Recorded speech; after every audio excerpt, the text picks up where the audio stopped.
Você percebeu a referência que o episódio 5 de The Last of Us traz pra gente pro maior infectado que existe ali no jogo, que deve aparecer na série lá na terceira temporada? Sim, a gente tem a primeira referência aqui, o famoso Rei dos Ratos. Mas e a questão sobre o pessoal da WLF simplesmente não entrar naquele parque? Por que aquilo ali acontece? E o detalhe que finalmente indica pra gente como e por que vão acabar voltando pro teatro, local muito importante da série, vão voltar pra lá. Agora a gente tem uma pista sobre isso e muito mais, meu querido. Pois é, nesse vídeo eu decidi trazer as referências, detalhes e segredos do episódio como toda semana. Se você quiser saber, cola aqui, vambora. Fala, povo bonito que assiste esse canal lindo chamado A Gente Faz Agora, tudo bom com você que tá assistindo? Eu tô bem demais, eu sou o João Victor, pra você que não conhece, e hoje eu tô de volta aqui pra trazer mais um vídeo sobre a segunda temporada de The Last of Us, mais um vídeo pra voltar a falar sobre o episódio 5. Agora o vídeo de detalhes, de segredinhos, de coisas implícitas, que indicam o futuro pra história, coisa bem empolgante mesmo. Vamos explicar tudo, mas antes, claro, não se esqueça de deixar o like, não custa nada você clicar aí, é muito importante. E claro, se inscreva aí no canal pra você não perder nada da cobertura dessa reta final da temporada, que agora a gente chega pros 2 últimos episódios e vai ser loucura, muito vídeo. E bora lá, que é o seguinte, como eu disse no vídeo anterior, que é o vídeo de análise, a gente tem muitos pontos extremamente interessantes nesse episódio, pontos que inclusive tornam esse episódio bem melhor do que os anteriores. Ele só não bate pra mim o episódio 2. No geral, ele fica sendo aí o segundo melhor episódio da temporada até agora, porque ele junta alguns dos principais elementos que a gente queria ver que tem no jogo e traz pra série numa ótima adaptação, evolui a história e diversos outros pontos. Só que sim, como eu falei também na análise, ele começa de uma forma calma. Ele começa com o foco de Ellie e Dina ali no teatro, e aqui a gente já tem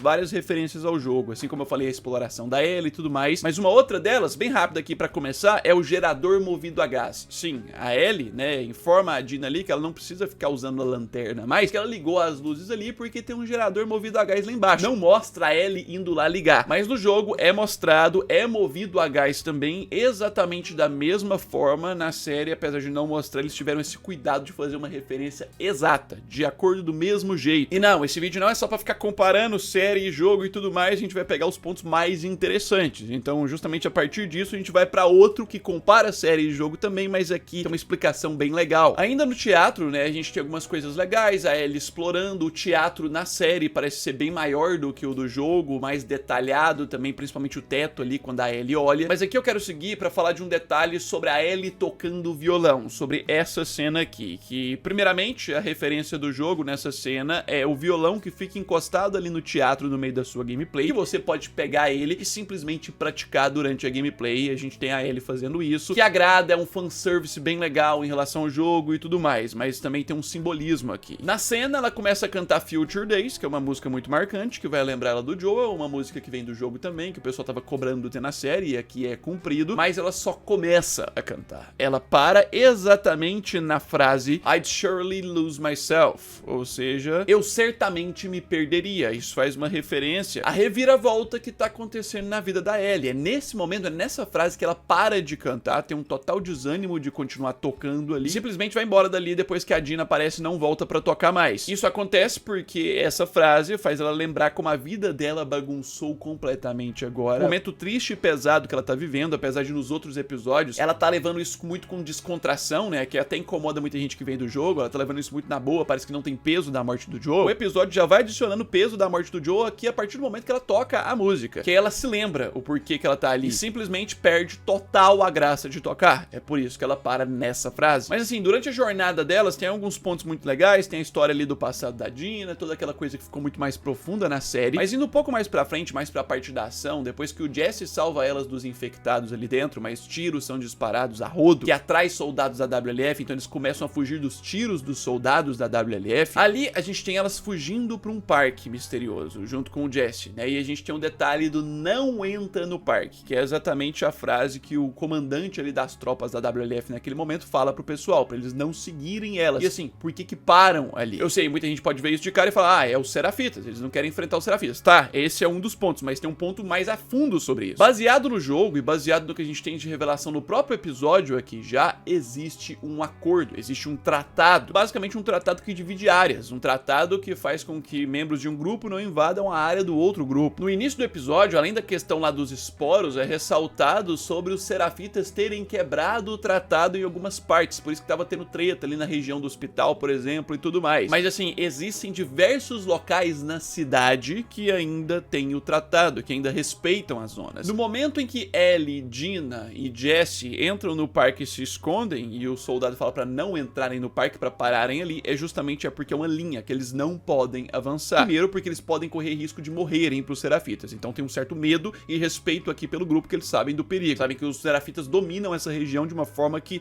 vão cercar esse grupo e vão matar eles. Outro ponto é o respeito pelo tratado pra não acentuar mais a guerra entre eles. Não é porque uma coisa foi desrespeitada aqui que aí tudo lascou, você vai criar uma guerra generalizada, tem que ter essa cautela. No início do episódio mesmo, a mulher lá, a comandante lá, fala: será que é uma guerra? Se for uma guerra, eles têm que estar preparados, tipo, suspeitando a questão dos Serafitas. Mas assim, ela fala se for, ou seja, a guerra ainda não está definida, ainda tem uma parte de paz ainda definida, ainda tem linhas que os soldados precisam respeitar. É principalmente por isso que eles param de seguir Ellie, Dina e Jesse ali no parque. Mas aí, aproveitando que a gente tá falando sobre essa cena da mulher lá da WLF, falando tudo ali no início, do comando, mas principalmente é a cena que tem a mulher lá, né, falando sobre as tropas que morreram, ressaltando sobre os esporos, que a infecção tá no ar. Aqui eu quero trazer já um detalhe muito importante sobre o porquê os esporos, que aqui fica bem mais claro e serve pra introduzir um detalhe mais legal ainda. Bem no início do episódio, você vê ela passando pelos soldados ali, tudo aconteceu de uma forma surpreendente e tal, e ela vendo a porta que isolou o subsolo, não entendendo muita coisa. Eles colocaram um monte de barreiras, proteção, um monte de coisa, justamente porque é a ala do hospital em que tem mais infecção. E assim, na cena lá, quando tem a mulher falando, ela explica que ali foi a ala onde levaram os primeiros pacientes quando começou o surto lá em 2003, então décadas atrás. Ou seja, os infectados que estão ali, muito provavelmente são os mais antigos possíveis, né, naquele lugar. E é essa a razão dos esporos. A gente tem os níveis de infectados, que quanto mais infectado vai virando aquelas anomalias esquisitas. Começa de corredor, depois avança pra stalker, depois avança pra instalador, depois avança pra bloater, né, baiacu. O negócio vai ficando mais maluco. Só que isso aqui seria uma evolução maior ainda, mais tempo ainda. O negócio tá há tanto tempo nesse lugar, tá há tanto tempo nessa região do subsolo ali. O fungo evoluiu tanto que agora ele se espalha pelo ar nesse espaço. Que é algo pra ressaltar essa diferença série e jogo. No jogo, os esporos não precisam de tanto tempo assim, décadas e décadas pra poder se espalharem. No jogo, no início do jogo, já tem um salto temporal ali, tá? Mas é menos tempo do que na série. E já tem esporos. Aqui é pra mostrar que, tipo, precisou de mais tempo ainda pra poder chegar nesse ponto de esporos. E claro, que nos leva ao ponto do bichão que a gente quer ver na série. Quem veio do jogo principalmente, e se você não veio do jogo, fica o alerta de spoiler, mas vai estar só na terceira temporada, mas tem um gostinho aqui já. Eu quero falar sobre o Rei dos Ratos, que é o maior e mais sinistro infectado de The Last of Us. Tipo, o nível de dificuldade e tudo mais. Ele é a soma de todos os infectados que tem juntos em uma anomalia, uma bola de infectados assim que anda. Pois é, essa informação que é dada pela mulher no início do episódio, né, de que os primeiros infectados lá em 2003, no início de tudo, foram colocados no porão do hospital, serve pra ambientar pra gente a presença do Rei dos Ratos. Mas não só isso é só o início, né? Caso você não saiba, aqui é o local no jogo onde a gente encontra o Rei dos Ratos, só que controlando a Abby bem depois. Assim, temporalmente é quase no mesmo momento que a Ellie tá ali e a Abby tá lá enfrentando o Rei dos Ratos. Mas sim, considerando a anomalia que ele é no jogo, esse é o local perfeito pra manifestação de tudo isso, né? No jogo, o Rei dos Ratos é justamente a somatória dos infectados extremamente antigos que ficaram presos nesse porão desse hospital juntos e acabaram se conectando. Exatamente como a própria série ambientou. Então sim, em alguma parte próxima da onde a Ellie tava ali, no local onde a Ellie tava andando, o Rei dos Ratos tá lá no cantinho, né? Alguma parte da ala ali, porque ela não andou no porão inteiro, mas tá lá. E além disso também, ainda voltando na fala lá do início da mulher, a gente tem uma mini referência aqui, mas que faz sentido. Na cena, quando ela vai falar sobre o andar, quando entraram lá, ela descreve o andar como completamente vazio. Não tinha nem mesmo ratos. Tipo, por quê que na série os caras colocam propositalmente ela pra falar a palavra ratos? Justamente no local onde é pra estar o Rei dos Ratos. Com certeza é pra deixar essa referenciazinha no ar proposital. O nome do bichão não é Rei dos Ratos porque ele é uma somatória de ratos, não, né? É mais uma referência a rato. Então faz total sentido e assim, nesse momento que a Ellie tá ali matando a Nora, sim, o Rei dos Ratos tá ali perto. Fora que tem um barulhinho, tá? Se você depois ouvir, é porque eu não posso colocar o som aqui nesse vídeo pra evitar direitos autorais. Mas o efeito sonoro que fica no ar, que é um barulhinho assim que fica de fundo, um barulhinho de suspense específico quando ela tá chegando na Nora é o mesmo barulho de quando a gente encontra o Rei dos Ratos. Então sim, o bichão tá aí, ele com certeza deve aparecer na série, eles não vão perder essa oportunidade, mas vai ser na terceira temporada ali, claro. Mas assim, ainda aproveitando que a gente tá falando disso, na cena ali, né, a Ellie não encontra o Rei dos Ratos, ela encontra a Nora, mas antes ela encontrar a Nora, ela encontra quem? O filho da soldado, o filho da mulher lá que tá relatando sobre tudo o que aconteceu, o Leon.